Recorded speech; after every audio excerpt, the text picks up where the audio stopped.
ایک سوال ہمارے پاس یہ بھی آیا ہے کہ جو کپڑے والی دکانیں ہوتی ہیں ان کے باہر وہ پتلے نما رکھے ہوتے ہیں جن کے اوپر کپڑے چڑھائے ہوتے ہیں، تو کیا وہ رکھنے جائز ہیں؟ شریعت کی روشنی میں بتائیے۔ بسم اللہ الرحمن الرحیم۔ اسلام ایک ایسا مذہب ہے جو انتہائی پاکیزہ بھی ہے، ستھرا بھی ہے اور انتہا درجے کا اعلیٰ بھی ہے۔ بے شک اسلام نے مسلمانوں کو، انسانوں کو بت پرستی کے ہر شعبے سے منع کر دی ہے۔ بالکل یہ جو تصویر ہے اور مجسمہ سازی ہے، مجسمہ بنانا، ٹھیک ہے، اس کی ابتدا بت پرستی کی ابتدا کے ساتھ ہی ہوئی ہے۔ ٹھیک ہے، وہ جو نمرود اور فرعون جیسے بد کردار بادشاہ تھے جو اپنے آپ کو خدا سمجھے بیٹھے تھے، انہوں نے جو تو عوام ان کے سامنے تھی ان سے براہ راست اپنے آپ کو سجدہ کروا لیا، ٹھیک ہے، اور جو دور دراز کے علاقوں میں رہنے والے تھے، ان کو ماننے والے تھے، ان کے سامنے اپنے مجسمے بنوا کے، اپنے بت ترواش کے تو ان سے سجدہ کروانے کے لیے وہاں بھیج دیے۔ ٹھیک ہے، یہ تصویر کی ابتدا اور بت پرستی کی ابتدا اصل میں یوں ہوئی ہے۔ ٹھیک ہے، باقی رہی بات یہ جو اس کو ڈمی کہتے ہیں یا ڈمی کہتے ہیں، ہاں جی یہ جو لٹکاتے ہیں کپڑے دکاندار،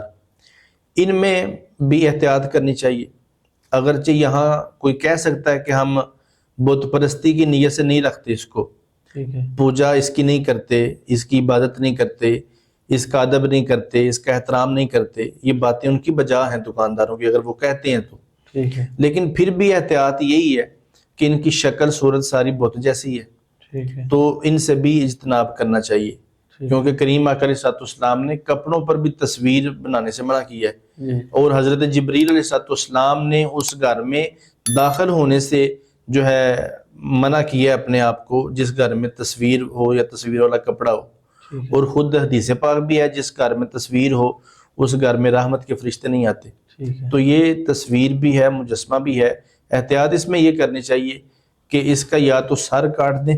ٹھیک ہے، اوپر سے سر نہ ہو، صرف داڑھ ہو، مقصد تو کپڑا لٹکانا ہے نا، جی جی، تو اس کا سر کاٹ دیں، یا کم از کم اس کے جو چہرے والی شکل ہے اس کو مسخ کر دیں، ٹھیک ہے، دور سے دیکھنے سے اس کا چہرہ معلوم نہیں ہونا چاہیے۔ ٹھیک ہے، اور خاص اس میں ایک فرق یہ بھی رکھنا چاہیے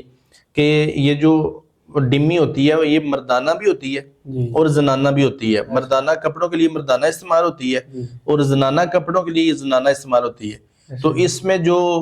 اعضائے شہوانی ہیں